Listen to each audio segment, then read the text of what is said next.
if you died tomorrow, the world would mourn you for a week and then move on with their lives. But you would have died never having lived your own life. You would have spent your entire existence being a supporting character in everyone else's story instead of being the hero of your own story. The people you've been putting first will find someone else to put them first. The problems you've been solving will find new solvers. The needs you've been meeting will find new meters.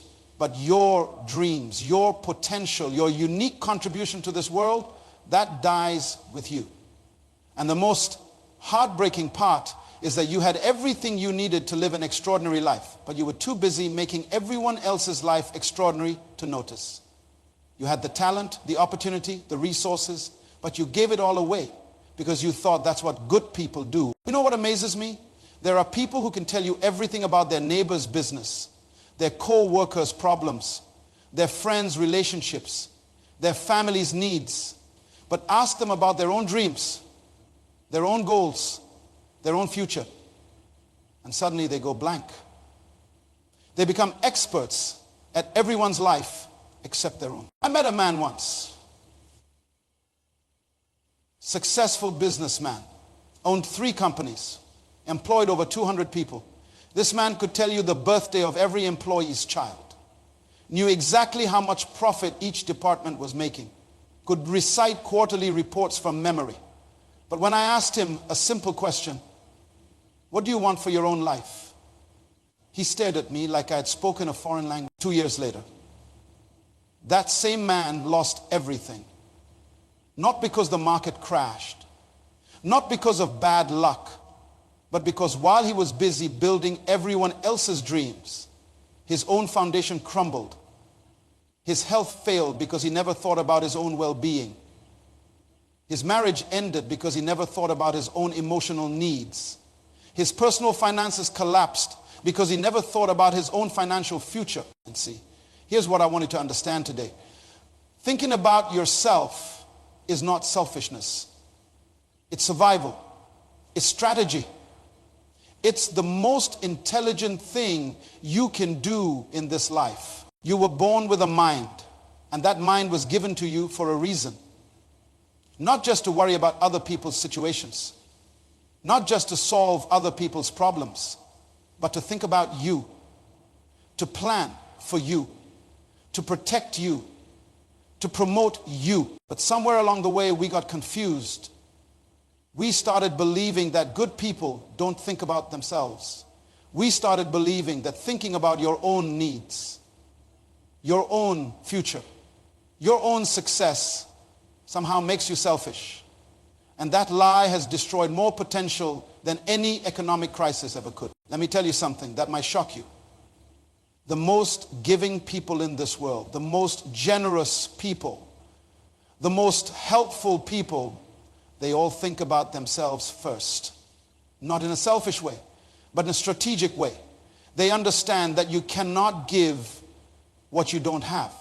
You cannot help others if you haven't helped yourself first. That businessman I told you about, he thought he was being noble by always putting others first. He thought he was being a good boss, a good husband, a good father.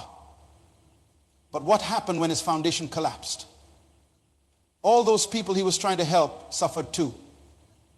His employees lost their jobs. His family lost their security.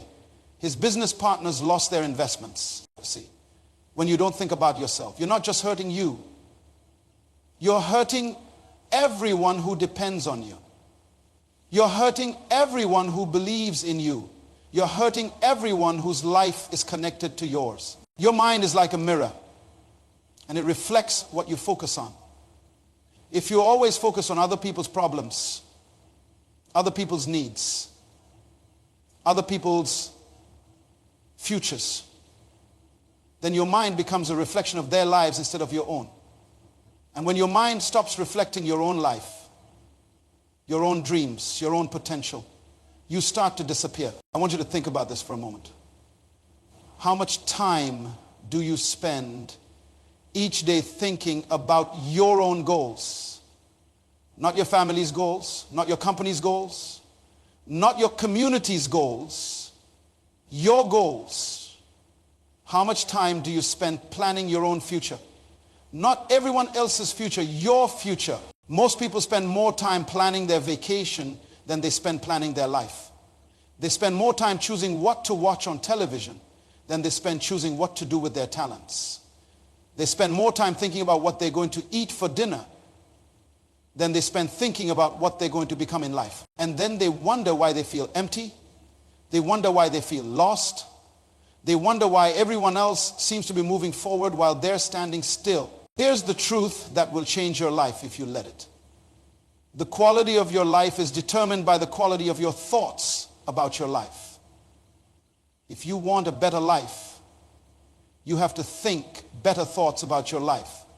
If you want a successful future, you have to think successful thoughts about your future. But you can't think successful thoughts about your future if you're too busy thinking about everyone else's present. You can't build your dreams if you're too busy living in other people's reality. That mirror I'm talking about, it never lies. It shows you exactly what you're focused on, and if you're not in the reflection. If your dreams aren't in the reflection, if your goals aren't in the reflection, then you're not really living your life. You're just existing in other people's lives. The most important relationship you will ever have is the one you have with yourself. The most important conversation you will ever have is the one you have with yourself. The most important investment you will ever make is the one you make in yourself. Starting today, I want you to become your own best friend instead of your own worst enemy. I want you to become your own biggest supporter instead of your own biggest critic. I want you to start thinking about yourself with the same care, the same concern, the same commitment that you think about everyone else. Because when you start thinking about yourself properly, when you start planning for yourself strategically, when you start investing in yourself consistently, something amazing happens. You don't become selfish, you become more valuable. You don't become self-centered, you become more centered. You don't become less helpful to others, you become more capable of helping others. The mirror that never lies is waiting for you to look into it and see not just who you are today, but who you can become tomorrow. But you have to think about yourself to see it. You know what they tell you on every airplane before takeoff in case of emergency? Put on your own oxygen mask first before helping others. Most people hear that instruction and think it sounds selfish. But the airlines understand something that most of us have forgotten. If you pass out trying to help someone else, now there are two people who need saving instead of one. Life works exactly the same way. I knew a woman, beautiful soul, mother of 4 children.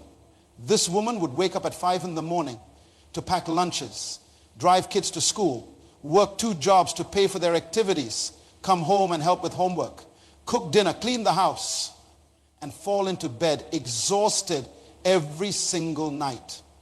She did this for 15 years without taking a single day for herself. Everyone praised her. What a wonderful mother, they said. What a selfless woman, they said. Look how she sacrifices everything for her children. But here's what nobody saw coming. By the time those children became teenagers, this woman had nothing left to give. She had no energy for their emotional needs. She had no wisdom to share because she had stopped growing 15 years earlier. She had no dreams to inspire them because she had forgotten how to dream for herself. Her children started acting out, making poor choices, getting into trouble. And when people asked her what went wrong, she had no answers. She had given them everything, but she had never given them the most important thing, a mother who knew how to take care of herself. What she didn't understand is that children don't just learn from what you tell them. They learn from what you show them. And what she was showing them was that your own needs don't matter. Your own dreams don't count. Your own well-being isn't important. So guess what happened? Her children grew up believing the same thing about themselves. They learned to neglect themselves, to ignore their own needs, to sacrifice their own happiness. She thought she was teaching them love, but she was actually teaching them self-destruction. This is what I call the oxygen mask principle. You have to secure your own mask first. Not because you matter more than others, but because if you don't take care of yourself, you won't be able to take care of anyone else for very long. Your mind needs oxygen. Your dreams need oxygen.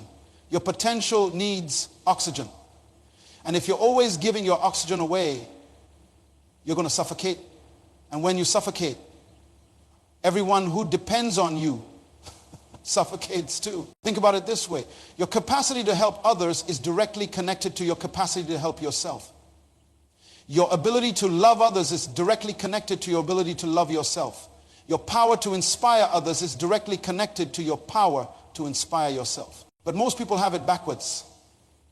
They think if they ignore themselves long enough, somehow they'll have more to give to others. That's like thinking if you never eat, you'll have more food to feed your family. It doesn't work that way. When you invest in yourself, when you think about your own growth, when you plan for your own future, you're not taking away from others. You're actually adding to what you can offer others. You're increasing your value, expanding your capacity, multiplying your potential. That mother I told you about, after her children left home, she finally started thinking about herself. She went back to school, started a business, began pursuing dreams she had buried 20 years earlier. And you know what happened? Her relationship with her children improved dramatically. They started respecting her more, calling her more, asking for her advice more. Why? Because now she had something to offer them besides sacrifice. She had wisdom from her own experiences. She had confidence from her own achievements. She had joy from her own fulfillment. When you put on your own oxygen mask first, you don't become less valuable to others, you become more valuable. You don't become less helpful, you become more helpful. You don't become less loving, you become more loving. Because now you're loving from a full heart instead of an empty one. But here's what you have to understand. Putting on your own oxygen mask isn't just about helping others. It's about honoring the life you've been given. You are not an accident. Your dreams are not accidents. Your talents are not accidents. Your potential is not an accident. You have a responsibility to think about yourself, to plan for yourself, to invest in yourself. Not because you're selfish, but because you're valuable. Not because you matter more than others, but because you matter just as much as others. Every day that you neglect yourself, every day that you ignore your own needs, every day that you postpone your own dreams, you're wasting something precious. You're wasting the opportunity to become who you were created to be. The oxygen mask is right there in front of you. Your own needs, your own goals, your own future. Stop waiting for permission to put it on. Stop feeling guilty about securing your own foundation first. Stop believing the lie that thinking about yourself makes you selfish. Secure your own mask first. Fill your own tank first. Strengthen your own foundation first. Not so you can ignore others, but so you can serve others from a position of strength instead of weakness, from fullness instead of emptiness, from wholeness. Because when you're whole, you can help others become whole. When you're strong, you can help others become strong. When you're free, you can help others become free. But it all starts with you thinking about you. There was a farmer who owned the most beautiful piece of land you ever saw. Rich soil, perfect climate, abundant water supply. But this farmer had a problem. He was so busy helping his neighbors with their crops that he never had time to tend his own garden. Every morning, he would wake up and see that Mrs. Johnson's tomatoes needed watering, so he'd spend 2 hours there. Then he'd notice that Mr. Smith's corn needed weeding, so he'd spend the afternoon there. By evening, He was too tired to do anything with his own land. This went on for years. His neighbors' farms flourished. They won awards at the county fair. They made good money selling their produce. And everyone praised this farmer for being so helpful, so generous, so kind. But his own land, it became overgrown with weeds. The soil became hard and unproductive. What could have been the most beautiful garden in the county became a wasteland. One day a little girl walked by and asked him, "Mister, why is your garden so ugly when everyone else's is so pretty?" And for the first time, this farmer realized what he had done. He had spent so much time cultivating other people's potential that he had never cultivated his own. This is exactly what happens when you don't think about yourself. You become like that farmer, tending everyone else's garden while your own inner garden dies from neglect. Your mind is a garden. Your talents are seeds. Your potential is the soil. And just like any garden, it needs daily attention, daily care, daily cultivation. You can't plant seeds in other people's gardens and expect your own to grow. But here's what most people don't understand. The relationship you have with yourself is the soil where everything else grows. If that soil is neglected, if that foundation is weak, if that inner garden is full of weeds, then everything else in your life will struggle to survive. Your relationship with your spouse grows out of your relationship with yourself. Your relationship with your children grows out of your relationship with yourself. Your relationship with your career, your money, your future, it all grows out of that inner garden. When you think about yourself properly, when you invest time in your own growth, when you nurture your own dreams, you're not just improving your life, you're improving the quality of everything that comes out of your life. That farmer finally learned this lesson. He started spending the first 2 hours of every morning working on his own land. He planted new seeds, pulled out the weeds, enriched the soil, and something amazing happened. Not only did his own garden become beautiful, but he became a better helper to his neighbors. He had more energy, more knowledge, more resources to share when you take care of your inner garden first. You don't have less to give to others, you have more to give. Because you're giving from abundance instead of scarcity. But you have to be intentional about it. Gardens don't grow by accident. You have to plant the right thoughts, water them with the right actions, and pull out the weeds of negative thinking that try to choke out your potential every day. You have a choice. You can spend your time, your energy, your attention on other people's gardens, or you can invest in your own. You can worry about other people's growth, or you can focus on your own growth. And here's the beautiful thing about inner gardens. When you tend yours properly, it produces fruit that feeds not just you, but everyone around you. When you grow, everyone in your circle benefits. When you become stronger, everyone connected to you becomes stronger. The seeds of your future are planted in the soil of your self-respect. The harvest of your potential comes from the daily decision to think about yourself, to invest in yourself, to believe in yourself. Your inner garden is waiting. The soil is ready. The seeds are in your hand. But you have to be the one to plant them. You have to be the one to tend them. You have to be the one to make thinking about yourself a daily priority, because the garden that grows within you determines the fruit that grows around you. I once knew a corporate executive who managed $1 billion company. This man could tell you exactly how many units they produced each quarter, how much profit each division generated, which departments needed improvement, and what the 5-year strategic plan looked like. He had spreadsheets for everything, meetings for every decision, and systems for every process. But when he came to his own life, complete chaos.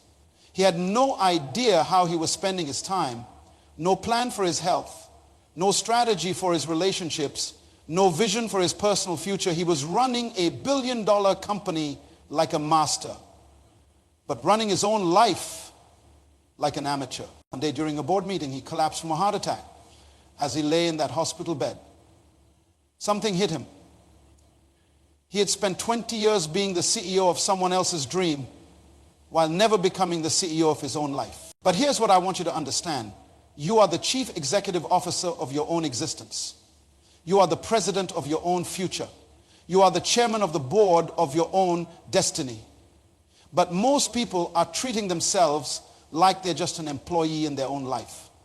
A CEO thinks strategically. They don't just react to whatever happens. They plan. They prepare. They make decisions based on long-term vision, not short-term emotion.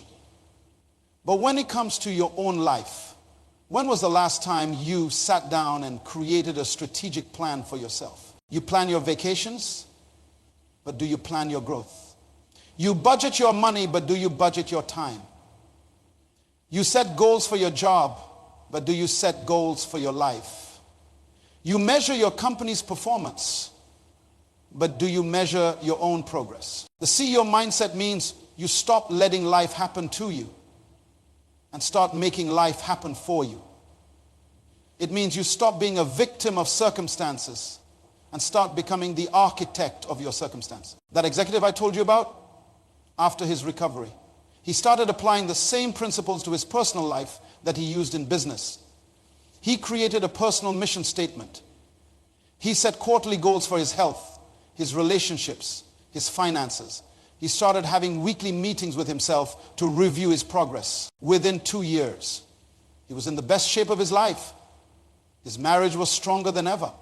And he had started his own company. Why? Because he finally started thinking about himself with the same strategic focus he had been giving to everyone else's business. You have limited time, limited energy, limited resources. A good CEO doesn't waste these precious assets. They invest them wisely. They protect them carefully. They multiply them strategically. Stop being a passive passenger in your own life. Stop letting other people set your agenda. Stop allowing circumstances to dictate your decisions. You are the CEO of your own life. And it's time you started acting like it. CEOs don't wait for permission. They don't make excuses. They don't blame others for their results. They take responsibility, make decisions, and execute plans. And that's exactly what you need to start doing with your own life. The boardroom of your future is waiting for you to take your seat at the head of the table. There was an old man sitting on his front porch, watching the sun set on what he knew would be one of his last days. His neighbor, a young woman, came over and sat beside him. She had always admired him for his kindness, his generosity, how he had spent his entire life helping others. "You must be so proud," she said. "Looking back on all the lives you've touched, all the people you've helped, all the good you've done in this world." The old man was quiet for a long moment. Then he said something that shocked her. "You know what my biggest regret is? I spent 70 years taking care of everyone else, but I never took care of the one person I was responsible for my entire life. Me." She looked confused. "But you've done so much good. You helped your parents until they died. You worked 3 jobs to put your kids through college. You volunteered at the church for 40 years. You gave money to every person who asked. How can you have regrets?" The old man smiled sadly. "I had dreams once. I wanted to write a book. I wanted to travel to places I'd only seen in magazines. I wanted to learn to play the piano. I wanted to start a business. I wanted to go back to school and get the education I never had. But every time I thought about doing something for myself, I convinced myself it was selfish. I told myself that other people's needs were more important than my dreams. He paused, watching a bird fly free across the sky. And now I'm sitting here at the end of my life, and I realize that I never really lived my own life. I lived everyone else's life. I was so busy being who everyone else needed me to be that I never became who I was meant to be. The young woman felt tears in her eyes. But surely that counts for something. Of course it does, the old man said. But here's what I learned too late. When you don't honor yourself, when you don't pursue your own dreams, when you don't invest in your own potential, you're not just cheating yourself. You're cheating the world of who you could have become.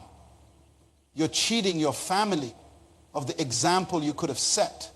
You're cheating your community of the contribution you could have made. He stood up slowly and looked at her with eyes full of wisdom and regret. That book I never wrote might have changed someone's life. That business I never started might have created jobs for dozens of people. That education I never pursued might have given me knowledge that could have helped thousands. But I'll never know, because I never thought I was worth the investment. This story haunts me because I've met too many people living this same tragedy. They're so busy sacrificing for everyone else that they're sacrificing the very person they were created to be. But you don't have to end up on that porch full of regrets. You can make a different choice starting today. You can decide that your dreams matter, your growth matters, your future matters. You can decide to leave yourself a legacy you can be proud of. What legacy are you leaving yourself? When you're old and looking back on your life, what will you say about how you treated the most important person in your story, you? Will you say, I honored my potential? Or will you say, I wasted my gifts? Will you say, I pursued my dreams?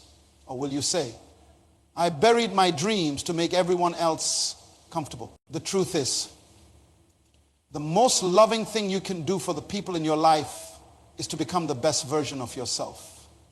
The most generous thing you can do is to develop your talents to their fullest potential.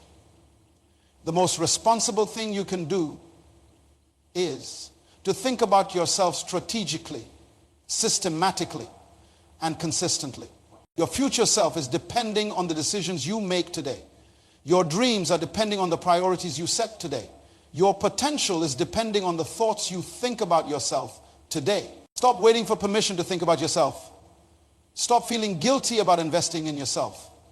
Stop believing that your needs don't matter, that your dreams don't count, that your future isn't worth planning for. You have one life to live, and it's yours. Not your parents' life, not your children's life, not your boss's life, not your community's life, yours. And you have a responsibility to live it fully, to develop it completely, to honor it properly. Think about yourself, plan for yourself, invest in yourself, not because you're selfish, but because you're valuable. Not because others don't matter, but because you matter too. The legacy you leave yourself starts with the decision you make right now to start thinking about yourself always.